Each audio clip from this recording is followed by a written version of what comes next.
살아계신 하나님의 말씀은 신약성경 마태복음 26장 27절에서 28절의 말씀입니다. 마태복음 26장 27절에서 28절의 말씀입니다. 다 찾으신 줄 알고 제가 받들어 읽겠습니다. 또 잔을 가지사 감사 기도하시고 그들에게 주시며 이르시되 너희가 다 이것을 마시라. 이것은 죄사함을 얻게 하려고 많은 사람을 위하여 흘리는 바 나의 피 곧 언약의 피니라. 아멘. 주보에 있는 하이델베르크 교리문답 66문부터 68문까지 함께 읽겠습니다. 66문 성례란 무엇입니까? 성례란 우리 눈으로 볼 수 있도록 하신 거룩한 표지요 인호입니다. 하나님께서는 우리가 성례전을 행함으로 말미암아 복음의 약속, 즉 하나님이 십자가에서 단 한 번의 제물이 되신 예수 그리스도를 인하여 우리의 죄를 사하여 주시고 은혜로 영원한 생명을 우리에게 주신다는 사실을 더 잘 이해하도록 해주시며 보증해 주십니다. 67문 그러면 말씀과 성례 이 두 가지가 우리의 구원의 유일한 근거로서 십자가에 죽으신 예수 그리스도의 희생에 대한 믿음에 이르게 합니까? 그렇습니다. 우리의 구원은 십자가에서 단 한 번의 제물이 되신 그리스도로 말미암는다는 사실을 성령께서 복음으로 가르치시고 성례를 통하여 확증하십니다. 68문 그리스도께서는 신약 성경에 몇 개의 성례를 제정하셨습니까? 세례와 성찬 두 가지입니다. 네. 오늘 하이델베르크 교리문답 66문부터 68문까지 보고자 하는데요. 이제 성례에 대해서 가르침을 주고 있습니다. 성례라는 말은 실은 이제 성경에서 유래한 말은 아닙니다. 성경 어디에도 성례라는 말이 나와 있지 않죠. 이 말은 이제 라틴어에서 유래가 됐는데요. 그 라틴어의 본래 뜻이 뭐냐면 이제 거룩한 물건 혹은 종교적 행위를 뜻하는 말입니다. 그 라틴어에서 성례라는 말이 유래가 됐습니다. 우리는 이제 이러한 용어를 세례와 성찬을 가리키는 데 이제 사용하고 있는 것이죠. 성례는 교리문답이 말하는 대로 우리의 눈으로 볼 수 있도록 하신 거룩한 표지요 인호입니다. 그러니까 우리 눈에 보이는 거룩한 표와 인으로 하나님께서 제정하신 것, 그게 바로 성례인 거죠. 그래서 성례는 이제 거룩한 것인데 성례가 거룩한 것은 세례의 물이나 그리고 이제 성만찬 때 우리가 받아 먹는 떡과 포도주 자체가 특별하기 때문은 아닙니다. 그것은 이제 물과 떡과 포도주일 뿐이고 다른 것이 아니죠. 그러나 그것들이 하나님을 섬기는 일을 위해서 구별되었기 때문에 이제 거룩하다고 불리는 것입니다. 그래서 성례는 그리스도께서 드리신 속죄의 제사가 우리의 것이라는 것을 담보해 주는 거예요. 보여주는 거예요. 그리스도께서 십자가에서 속죄의 제사를 드리셨잖아요. 그게 나의 것이다. 우리 모두의 것이다. 이것을 담보해 주는 담보물인 겁니다. 그래서 우리가 만약에 내가 집을 산다 그러면 그 종이 한 장에다가 계약서를 쓰지 않습니까? 근데 그게 종이 한 장이라고 해서 그냥 아무렇게나 버릴 수 있는 게 아니죠. 왜냐하면 그 계약서가 이 집이 내 집이라는 것을 증명해주는 보증서이기 때문에 그 계약서는 매우 중요한 거예요. 마찬가지로 성례도 매우 중요합니다. 그 성례에서 먹는 떡과 포도주, 세례받을 때 쓰는 물, 이것 자체에 어떤 특별함이 있어서가 아니라 그 성례가 뭘 우리한테 보증해 주는 거예요? 예수님이 십자가에서 받으신 고난이 나를 위한 고난이고, 예수님께서 십자가에서 흘리신 피가 나를 위한 피라는 것을, 그 고난과 예수님의 속죄의 피가 나의 것이 된다고 보증하기 때문에 이 성례가 중요한 거죠. 그래서 요리문답에서는 성례를 존중해야 된다고 이제 가르치고 있는 겁니다. 우리는 세례를 매우 귀하게 여겨야 되고요.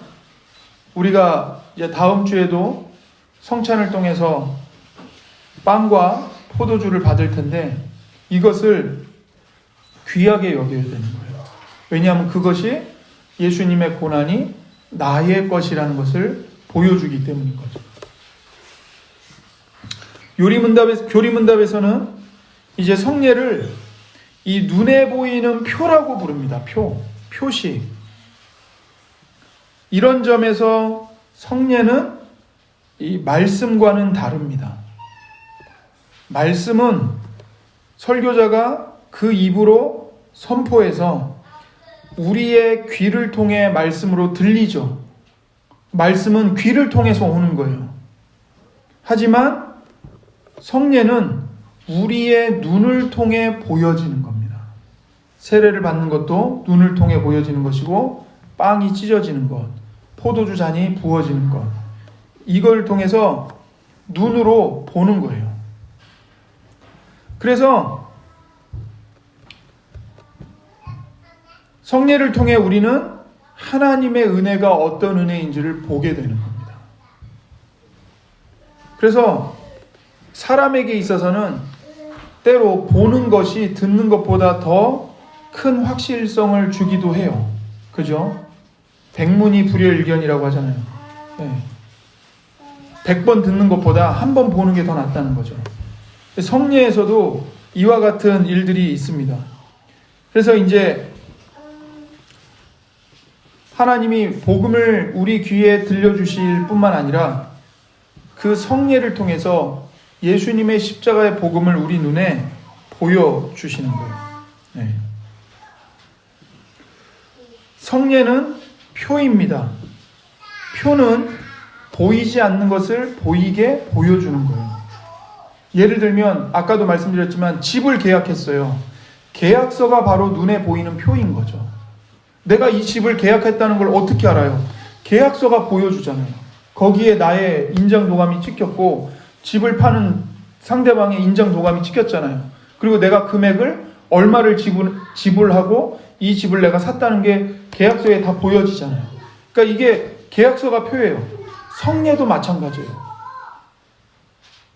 예수님이 십자가에서 몸을 찢으시고 피 흘려 죽으셨는데 그것이 나의 것이다, 우리의 것이다라는 것을 성례를 통해서 보여주는 거죠. 표가 되는 거죠. 그래서 계약서만이 아니라 이제 우리가 예를 들면 이제 상복 같은 경우도 내 가족이 죽거나 누가 죽거나 그러면 상복을 입지 않습니까? 그 상복 같은 경우도 이 마음의 슬픔을 표로 보여주는 거죠. 그 옷을 통해서. 그리고 이제 학교에서 선생님들이 수학을 가르칠 때 2 곱하기 2는 4 이렇게 쓰잖아요. 그러니까 눈에 보이지 않는 수학적인 공리를 눈에 보이는 숫자로 기호로 표시를 해서 보여주는 거죠.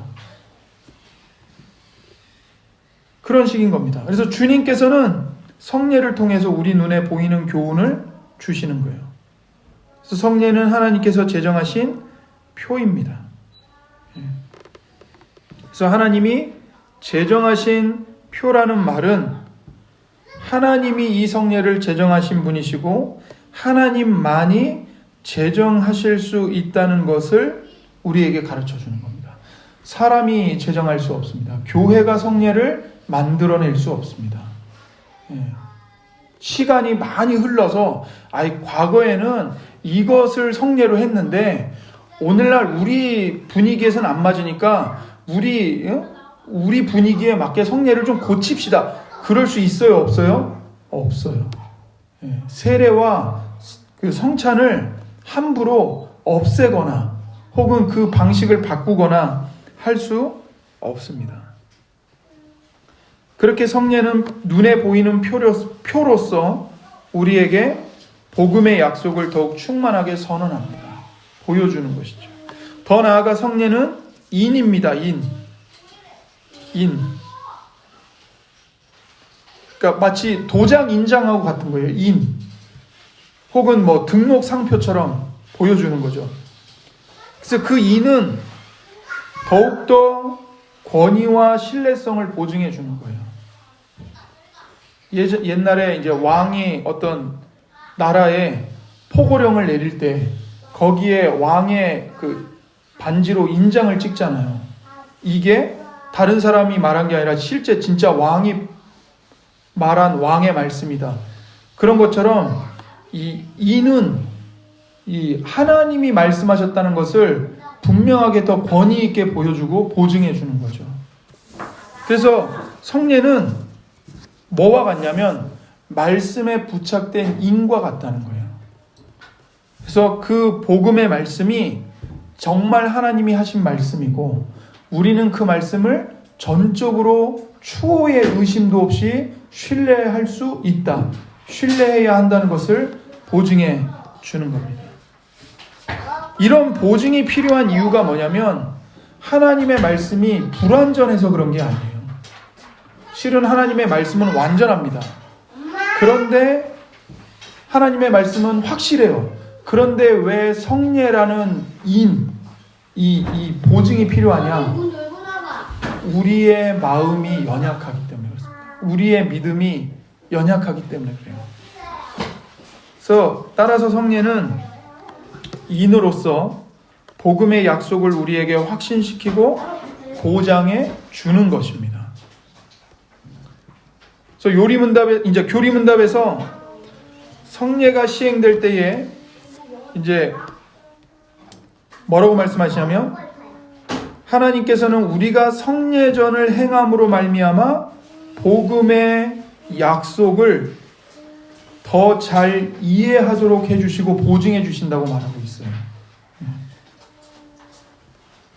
복음의 약속을 우리에게 훨씬 더 충만하게 선언하고 확증해 주신다는 거죠. 그래서 하나님께서 바로 성례를 통해 그 일을 하십니다. 또한 하나님께서 성례가 시행될 때에 하신다는 표현에도 주목할 필요가 있어요. 그래서 성례가 시행되는 것을 통해서 복음의 약속을 우리에게 더욱더 확증해 주십니다. 그러면 성례가 나타내고 인을 치는 것은 무엇일까요? 그것은 바로 복음 약속입니다. 복음의 약속이에요. 참으로 이 약속은 하나님께서 우리 안에 무슨 일을 하셨는지를 이야기를 해줍니다. 성례는 우리 안에 이미 일어난 일이나 일어난 것으로 이 가정되는 일이 아니라 하나님께서 주신 약속에 대하여 우리에게 보여주고 인을 치는 거예요. 그래서 성례는 우리의 믿음이 약속을 향하도록 도와줍니다. 약속을 향하도록, 복음을 향하도록 도와줘요. 그래서 이러한 방식으로 우리가 약속에 합당하게 행하여 신실하게 나아간다면 하나님께서는 이제 그러한 수단을 쓰셔서 성령의 힘으로 우리 안에서 일을 하시는 겁니다. 이 성례를 사용해서 예수님의 십자가의 고난이 나의 것이라는 걸 보여주는 거죠. 그것을 말씀하고 있는 거예요. 자, 이제 67문을 보면 이제 67문에서는 말씀과 성례 사이에 이렇게 일치를 이야기하고 있어요. 말씀과 성례가 다른 것이 아니고 같은 복음을 보여주고 있고 말하고 있다는 것을 이야기합니다. 그래서 말씀과 성례는 똑같이 동일한 내용, 즉 복음을 가지고 있습니다. 그래서 성례는 말씀이 우리에게 전하는 것 외에는 아무것도 가르치지 않습니다. 성례는 이를테면 책에서 볼 수 있는 이 사파들, 그림들과 같은 거예요. 그래서 사파들은 책의 내용에 다른 어떤 것을 추가하는 것이 아니라 책에 나오는 내용을 더 선명하게 보여주는 거죠. 말씀과 성례는 하나님의 약속이라는 동일한 내용을 가지고 있습니다. 또한 그 둘은 동일한 기원을 가져요. 그게 뭐냐면 둘 다 하나님께서 우리에게 은혜의 수단으로 주신 것들이라는 겁니다. 그러나 말씀과 성례는 또 서로 다른 점들이 있어요. 그러니까 말씀과 성례는 공통점이 있고 다른 점이 있습니다. 그게 뭐냐면 말씀은 우리의 귀에 들리지만 성례는 우리의 눈에 보이도록 하는 겁니다. 그리고 말씀은 우리 안에 믿음을 일으키고 또한 굳세게 하죠. 성례는 믿음을 굳세게 하는 역할만 감당합니다. 그러니까 믿음을 일으키는 건 뭘 들어야 돼요? 복음의 말씀을 들어야 돼요. 그러니까 성례를 행하는 것을 눈으로 본다고 해서 믿음이 생기진 않아요. 복음의 말씀을 듣고 타락한 지성이 그 복음의 말씀을 성령에 의해 깨달아야 돼요. 그때 믿음이 생겨요. 그래서 말씀은 우리 안에 믿음을 일으키고 또한 믿음을 굳세게 합니다. 성례는 믿음을 굳세게 하는 역할만 하는 거예요. 그러니까 말씀을 듣고 성례를 받으면 더할 나위 없이 좋은 거죠. 둘 다 믿음을 굳세게 하는 거기 때문에. 말씀은 구원을 얻는 데 필수적인 것이지만 성례는 그렇지 않습니다. 그러니까 구원을 받으려면 복음을 들어야 돼요. 복음을. 그럼에도 불구하고 주님께서 성례를 제정하셨기 때문에 어느 누구도 성례를 불필요한 것으로 여기고 소홀히 대해서는 안 됩니다. 그러니까 우리가 다음 주에 성찬에 참여하잖아요. 그러니까 이번 주 주보와 지난주 주보에 성찬 준비를 위한 문답이 나갔거든요. 그것을 꼼꼼히 천천히 읽어보시면서 우리가 뭘 준비해야 되는지, 내가 어떤 마음으로 성찬을 받아야 되는지, 그리고 성찬이 우리에게 무엇을 말씀하고 있는지 이것을 묵상해야 하는 겁니다. 분명한 사실은 하나님께서 이 성례를, 세례와 성찬을 제정하신 데에는 이유가 있어요. 하나님의 능력을 이 성례를 통해 우리에게 주시기 위함입니다. 주시기 위함이에요.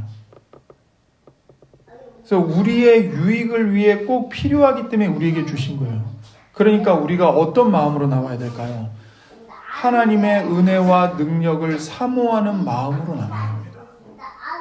사모하고 하나님께서 이 성례를 통해, 이 성찬을 통해 은혜를 주시길 간절히 기도하고, 가난한 심령, 하나님의 은혜를 받고 싶다는, 하나님의 은혜 외에는 내게 아무런 소망이 없다는 그 가난한 심령을 가지고 나와야 하는 것이죠. 그래서 이 선포되는 말씀은 약속의 내용을 분석하고 풀어줍니다. 설명해줘요. 성례는 약속을 통합하고 요약해서 보여주는 겁니다. 그래서 주님께서 우리에게 은혜의 수단으로 두 가지를 주셨기 때문에 이 둘 중에 하나만을 강조한다든지 둘 중에 하나는 없어도 된다든지 이런 식으로 생각하는 사람은 하나님으로부터 책망을 받을 수밖에 없죠. 그래서 교회는 예수님이 오실 때까지 세례와 성찬을 시행해야 합니다. 바르게. 자, 이제 68문에 보면 이제 그리스도께서 이제 몇 개의 성례를 제정하셨냐고 말씀을 해요. 딱 두 가지죠. 세례와 성찬입니다. 두 가지. 구약에서는 옛 언약 아래서는 피를 흘리는 두 가지 성례가 있었습니다. 그 하나가 뭐냐면 할례죠, 할례. 할례도 피를 흘리는 성례예요. 그리고 유월절입니다. 유월절도 피를 흘리는 성례예요. 할례는 남자의 생식기 표피를 잘라냄으로써 피를 흘리는 성례인 거고, 유월절은 나를 대신하여 어린 양이 피를 흘리고 죽음으로써 피를 흘리는 성례가 되는 거죠. 그런데 이것이 이제 율법의 마침이 되시는 예수 그리스도께서 십자가에서 흘리신 그분의 보혈로 이 피 흘리는 옛 언약의 성례가 성취가 된 겁니다. 할례도 성취가 된 거고, 유월절의 어린 양 그 피 흘려 죽는 것도 예수님의 피로 성취가 된 거예요. 그러니까 할례는 그 겉표피를 잘라내는 것인데, 이게 이제 선지자들이 이것을 가지고 어떻게 얘기하냐면 너희들의 마음 가죽을 잘라내버리라고 말하거든요. 그러니까 하나님을 싫어하는 마음, 하나님보다 너 자신을 더 사랑하는 마음, 죄짓기를 좋아하는 본성, 이런 것을 잘라내라는 거예요. 그게 피 흘림이 없이는 안 돼요. 근데 그 피를 누가 대신 흘려주셨어요? 예수님이 십자가에서 흘리신 거예요. 그렇게 함으로써 우리 마음의 가죽, 죽은 마음, 돌같이 딱딱하게 굳은 마음, 죄짓기를 좋아하는 죄된 본성, 이것을 예수님이 피 흘려 잘려 나가심으로써 예수님과 함께 우리의 죄된 마음들이 함께 잘려 나간 거죠. 그리고 또 하나, 유월절 어린 양으로서 오신 예수님이 피 흘려 죽으심으로써 원래는 하나님의 진노가 임해서 내가 죽어야 되는데, 유월절 어린 양이신 예수님이 피 흘리시고 그 피가 나에게 부어져서 하나님이 그 예수님의 피를 보시고 어떻게 해요? 유월, 넘을 유자에다가 넘을 월자, 패스오버, 하나님이 넘어가신다는 거예요. 그러니까 예수 그리스도께서 율법의 마침이 되셔서 십자가에서 흘리신 그 피로 우리의 죄값을 치르고 우리를 죄의 노예에서 해방시켜서 옛 언약 아래에서 시행했던 그 피 흘리는 성례를 종식시키신 겁니다. 그러니까 오늘날 우리는 더 이상 하나님의 백성이 되기 위해서 할례를 행할 필요가 없는 거죠. 그리고 매년 유월절 어린 양을 피 흘려 죽이고 잡아먹을 이유가 없는 거예요. 예수님이 십자가에서 단번에 피 흘려 죽으심으로 그 모든 할례와 유월절 어린 양의 성례를 다 성취해 버리셨기 때문에, 종식시켜 버리셨기 때문에. 그래서 새 언약 아래서는 피 흘리는 성례가 없는 겁니다. 피 흘림이 없는 성례들로 대체가 된 거죠. 그래서 할례를 대신해서 뭐가 들어왔어요? 세례가 들어온 거예요. 세례가. 과거에는 옛 언약 아래서는 이방인이, 아니 유대인이어도 내가 이제는 하나님을 경외하는 하나님의 백성이 되겠습니다. 그러면 할례를 받아야 돼요. 그러나 이제는 세례로 받는 거죠. 삼위일체, 성부, 성자, 성령 삼위일체 하나님의 이름으로 세례를 받는 거죠. 그리고 이제 유월절 대신에는 뭐가 들어왔어요? 성만찬이 들어온 겁니다. 성만찬. 우리를 위해 고난당하시고 십자가에서 피 흘려 죽으신 주님의 몸과 피를 받아 먹는 그 성만찬. 그래서 성경은 우리의 주님이신 그리스도께서, 예수 그리스도께서 우리를 제정하신 성례가 세례와 성찬 두 가지라고 우리에게 가르쳐주고 있습니다. 마태복음 28장에 세례를 행하라고 말씀하셨죠. 그리고 우리가 오늘 읽은 이 마태복음 26장에서는 이 성찬을 너희가 계속해서 행하라, 그렇게 말씀하셨어요. 그래서 여기서 이제 우리가 주의할 것은 세례에는 참여하면서도 성찬에는 참여하지 않으려는 사람들은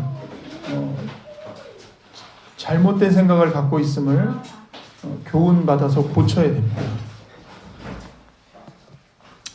제가 예전에 그 청년 때 어떤 청년을 만났냐면 자기가 예수님을 믿어요. 믿는다고 고백해요. 근데 세례를 안 받는 거예요.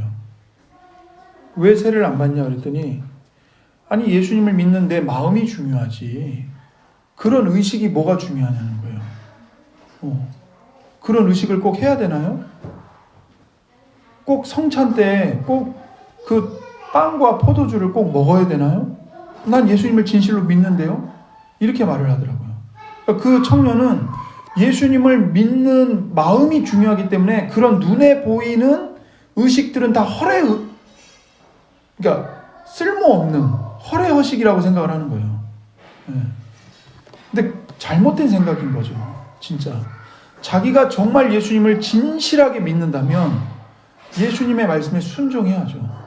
예수님을 믿는 사람은 반드시 성부, 성자, 성령, 삼위일체 하나님의 이름으로 세례를 받으라고 명령하셨고 주님이 다시 오실 때까지 떡과 포도주를 주님의 이름으로 먹고 마심으로써 주님의 죽으심을 주님이 오실 때까지 전파하라고 그러셨거든요. 그러니까 이제 근데 그런 말씀을 이제 마음에 두지 않고 잘못된 생각을 이제 하는 거죠. 우리들도 이제 그런 잘못된 생각을 하는 경우가 없겠죠. 우리 같은 경우는 말씀을 바르게 알고 있으니까. 근데 우리 주변에 그런 잘못된 생각을 가지고 있는 사람들이 있다면 이 복음 교리를 가지고 친절하게 부드럽게 잘 설명을 해줄 필요가 있습니다.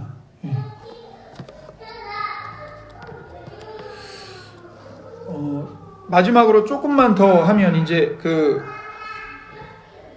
이 성례에 대해서 잘못된 주장을 하는 경우가 있어요. 뭐냐면 주님이 제정하신 성례는 딱 두 가지뿐인데 로마 천주교 같은 경우는 교회의 권위로 이 성례를 7가지를 만들어 버렸어요.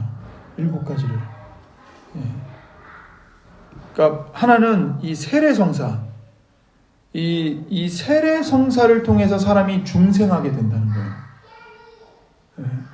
이 세례성사를 받으면 그 사람이 이 세례를 행하는 이 성사 자체에 사람을 거듭나게 하는 능력이 있기 때문에 중생하게 된다는 거예요. 그래서 그렇게 세례를 7가지 성사 중에 하나로 넣었고 또 하나는 신자를 은혜 가운데서 강하게 하는 이 견진성사가 있습니다. 견진성사가 있어요. 그리고 신자를 은혜 가운데로 회복하게 하는 고해성사 있죠. 이것도 하나의 성례라고 이들은 주장을 해요. 신부 앞에 가서 자기가 지은 죄를 고백하는 거. 그래서 고해성사.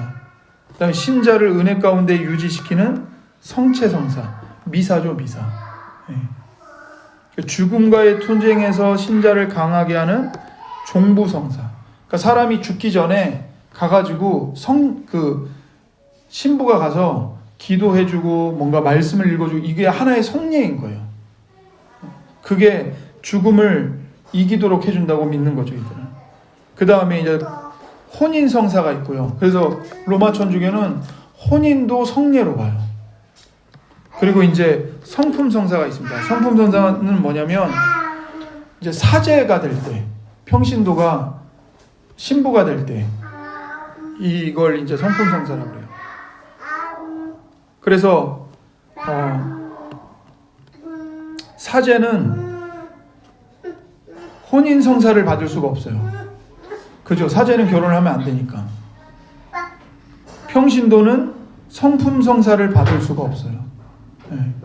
그 신부들만 받는 거거든요. 그래서 이 로마 천주교가 제정한 7가지 성사는 성직자와 평신도를 이렇게 구별시켜 버립니다.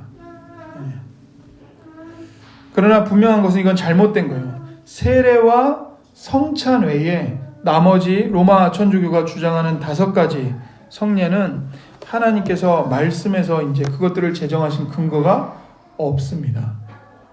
오직 세례와 성찬만이 그리스도께서 우리에게 제정하신 성례인 거죠.